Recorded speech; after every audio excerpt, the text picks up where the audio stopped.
शंकर पांडे, उमा शंकर पांडे, सरकार का stand clear है, कोई संशोधन नहीं होने जा रहा। हाँ, जो छात्रों की मांगे हैं आप उनको समझिए, क्या आप राजनीति करने लग जाते हैं? जैसे आरक्षण का यहाँ जिन खुले और आपकी राजनीति शुरू। पूजा जी देखिए, एक छात्र था जो कह रहा था कि मैं नीट की परीक्षा में मेरे साथ बड़ी ज्यादती हुई और वो तमाम चैनलों पर बैठने लगा और फिर वो आरक्षण विरोधी आंदोलन को लीड करने लगा। फिर वो एक ही दिन के अंदर ब्रजेश पाठक के साथ बैठ के प्रेस कॉन्फ्रेंस भी करने लगा और फिर ब्रजेश पाठक ने उस छात्र को आश्वासन दे दिया कि 2 दिन में केंद्रीय मंत्री से मुलाकात हो जाएगी और आंदोलन बंद हो गया। ये अपने आप में ही बता रहा है कि भारतीय जनता पार्टी का साजिश है। ये भारतीय जनता पार्टी ने ही प्लान किया हुआ है, ये साबित हो गया।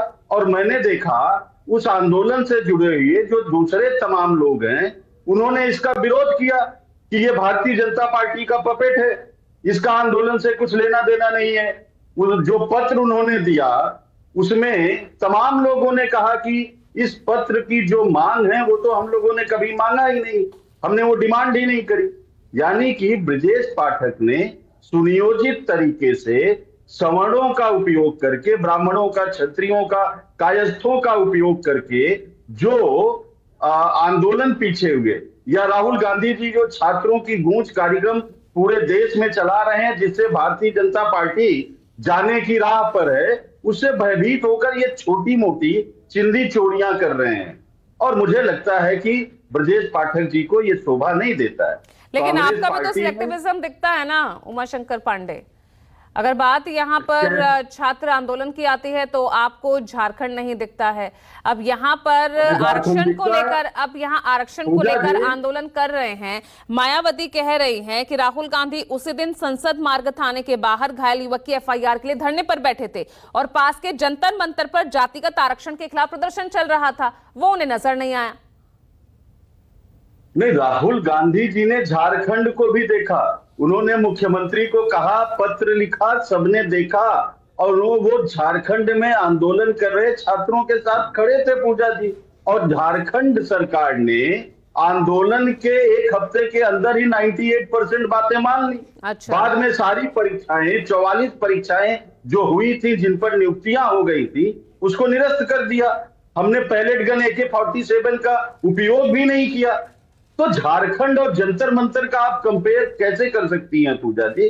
राहुल गांधी जी छात्रों के साथ खड़े हैं, खड़े थे, खड़े हैं। इससे डरी हुई भारतीय जनता पार्टी और उसके सहयोगी दल जो अंग्रेजों की बनाई हुई नीतियों पर ही आज भी चल रहे हैं, फूट डालो और राज करो।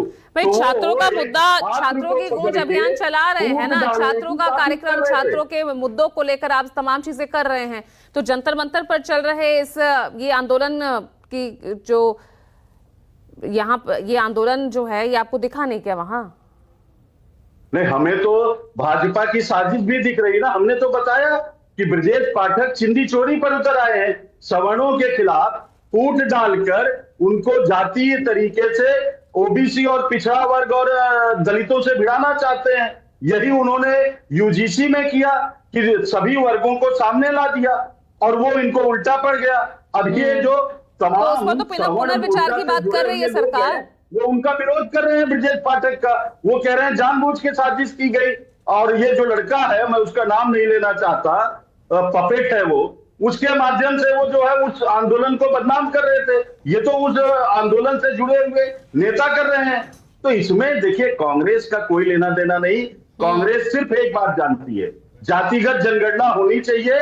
जातीय जनगणना के आधार पर यह तय होगा कि कहां पर बीमारी है, किस जाति को कौन सी दवा देकर उसको विकास की मुख्य धारा में लाना है, किसको, कौन जातीय आधार पर पिछड़ा है, कौन राजनीतिक स्तर पर पिछड़ा है, सामाजिक स्तर पर, आर्थिक स्तर पर जो पिछड़ापन है, किस जाति में कितना है, उसके माध्यम से वो आएगा। तो रोहित अग्रवाल, ये अब आरक्षण के नाम पर आगे बढ़ाया जाएगा।